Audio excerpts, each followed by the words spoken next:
네, 저는 아동복지법으로 왜 아이들은 불행해지는가라는 제목으로 정운태 변호사님의 아동의 가정의 분리와 복귀제도의 문제점 발표문에 대한 토론을 한번 말씀드리겠습니다.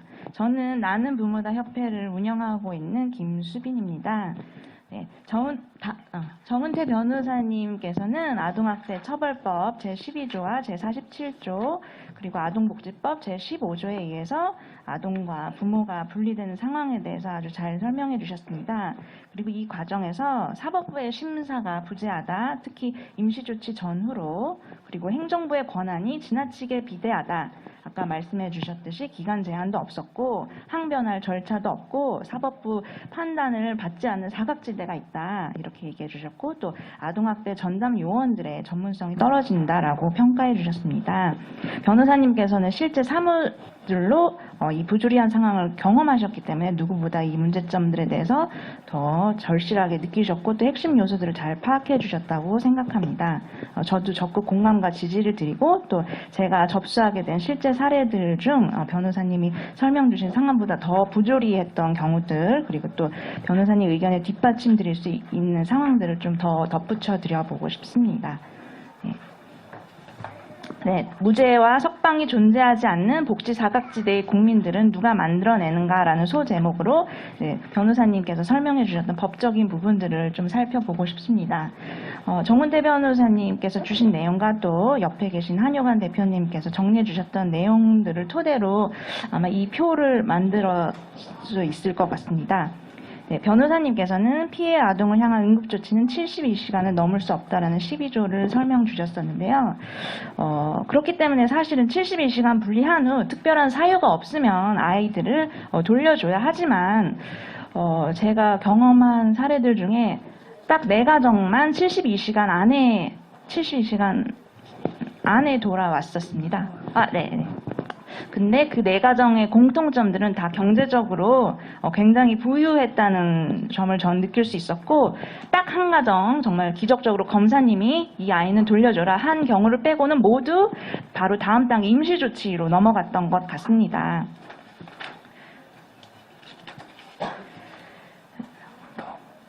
네, 임시조치라는 앞에 거 앞에 표 임시조치라는 것은 2개월 단위로 연장이 되고 또 2번 더 연장을 할 수 있어 6개월까지 가능하고요. 또 임시보호명령이라는 거는 피해 아동 보호명령 전까지라는 또 전제 조건을 갖고 있습니다. 그래서 여기 임시조치라는 건 되게 이제 부모들과 아이의 접근 금지를 명령하는 그런 게 많은데요.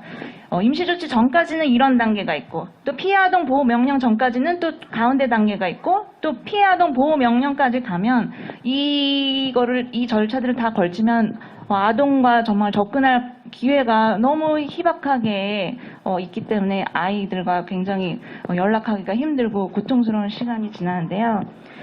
임시조치라는 부분이 얼마나 신뢰할 수 있는 결정일까 생각해 보시면 2021년 12월 3일 얼마 전 대한변호사협회에 의한 아동인권을 존중한 분리와 가중복귀제도 심포지움에서 서울가정법원 이광우 부장판사님께서 말씀해 주셨는데, 검사가 72시간 내에 임시조치를 청구해야 되기 때문에 응급조치의 적법성을 심사할 절차가 없다. 사건 기록들을 무작위로 열어보아도 현장성이 결여되어 있고 제약될 위험이 급박 현저한지 확인할 수 없었다. 사안의 경중과 상관없이 부모 접근은 차단되었고 상당 기간 분리가 유지되었음에도 피해 아동의 근황이나 복귀 계획은 전혀 알 수 없었다라는 충격적인 내용을 직접 실토해 주셨습니다.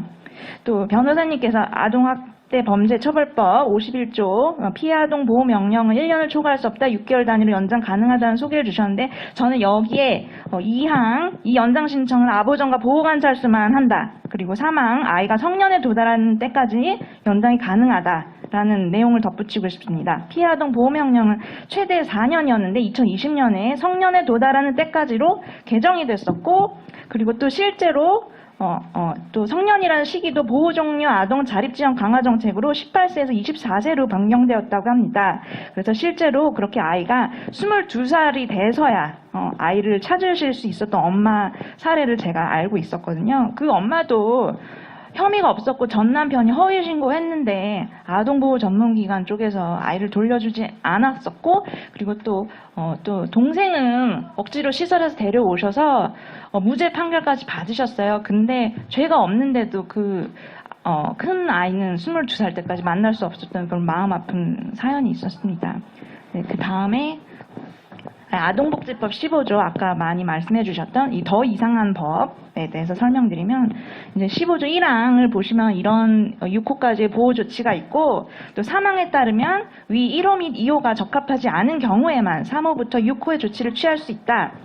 즉 아동을 위해서 시설 입소는 후순위로 두는 이런 조항이 있는데, 또 6항에 2회 이상 신고 접수되었을 때, 또 학대가 강하게 의심되었을 때, 그리고 또 사법부 임시 조치가 없을 때, 그리고 또 별 이유 없이 지자체가 그냥 원했을 때 아이를 시설 입소를 할 수 있는 6항이 또 있습니다. 그래서 그리고 여기에 기간 제한이 없고요. 그래서 여기에 한번 빠져들면 저희들은 블랙홀 같다고 하거든요. 헤어나올 수가 없습니다. 아이들과 부모님들은 이 분리 제도 안에 갇혀서 헤어나올 수가 없습니다. 이렇게 표면적으로는 이 보호 조치 같은 것들이 사법적 제도처럼 보이지만, 실제 체감하게 되면 경찰이나 사법부 합법적 판단 없이 그냥 지자체 판단만으로 어차피 아동은 시설에 갇혀 있는 게 가능하게 됩니다. 엄마가 1분만 안 보여도 자지러지게 우는 아이가 떨어졌는데 임시조치 피해 아동 보호 명령 결정 나올 때까지 몇 년이 흐르고, 또 수년 후에 행위자라는 부모에게 불처분 결정이 나도, 무혐의가 나도 아이는 퇴소할 수 없는 경우들이 많았습니다. 그리고 또 드리고 싶은 말씀이 많은데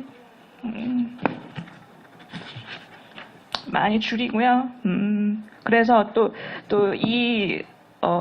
사법적으로 풀려나도 또 아보전에 또 원가정 교육 프로그램을 이수해야 된다는 또 매뉴얼을 들이대서 그 교육을 받으면서 3년째 끌려다니는 아버님도 봤고, 5년째 끌려다니면서 정신을 잃으면서 그냥 포기하게 되시는 어머님도 봤었습니다.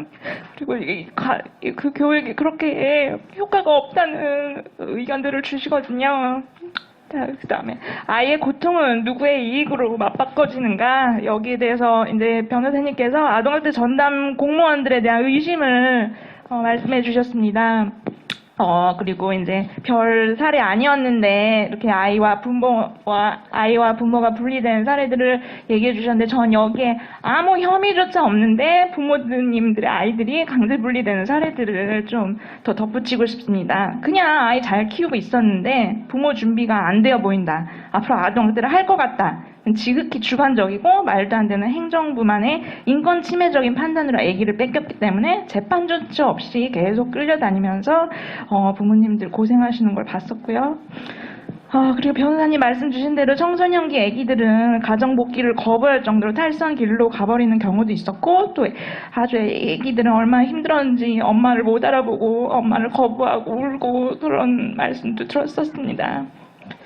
저는 여기에 아보전 직원들이 공무직으로 채용하자라는 주장들이 이 법 조항이 나오기 전부터 매스컴에 등장했던 걸 봤었고, 그리고 이건 어제 들은 얘기인데 공무원이랑 컨택하시는 분한테 들었는데, 실제로 아보전에서 실적이 많으면 구급 공무원과 같은 대우로 구시청이나 보건복지부에 채용을 할 수 있다. 그리고 구시청당 한두 명의 아보전 직원을 특별 채용을 모두 하고 있는 것으로 알고 있다. 그래야 아보전과 협약하기가 쉽기 때문에 모든 지자체들이 그렇게 또 공무직을 아동학대 전담 공무원이 아닌 아보전 직원을 채용하고 있다는 소식을 들었었습니다. 1분 내로 정리해 주세요.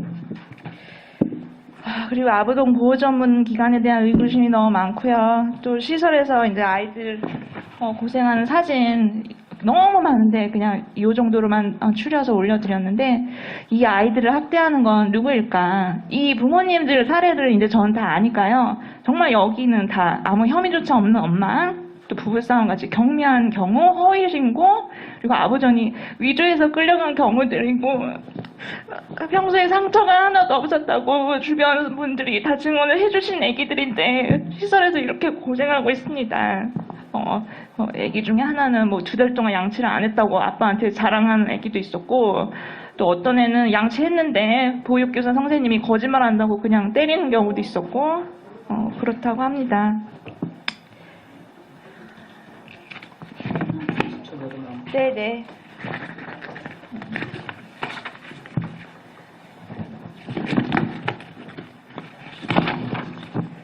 네, 변호사님께서 좋은 말씀 주셨어요.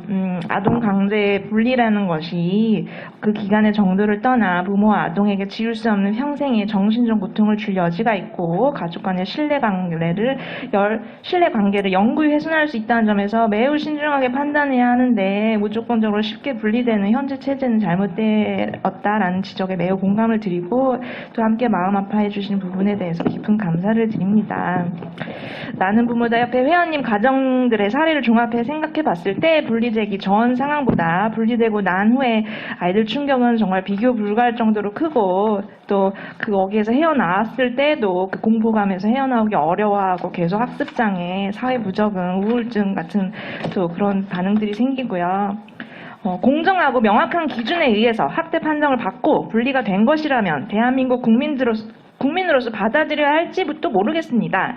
그러나 이곳에서는 기준이 없었고 법이 없었고 나와 내 아이에 관련된 공문서들은 악의적인 허위 사실들로 위조돼 있었고 허술하게 증거 없이 그냥 작성돼 있었고 또 그 제출 자료들에 대해서 편향적 입장에 의해 억울한 판결을 계속 받아왔고 또 심지어 힘들게 무혐의, 불처분을 받은 후에도 행정조치에 의해 아이들을 돌려받지 못하는 부모님들은 또 시설에서 이렇게 학대를 경험하는 아이들은 이 피해는 누가 책임져야 할까요?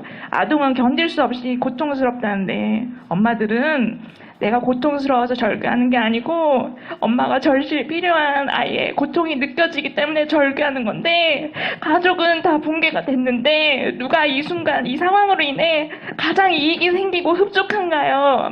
소중한 대한민국 아이들이 국가에 의해서 아동 학대를 받고 있습니다. 네, 감사합니다.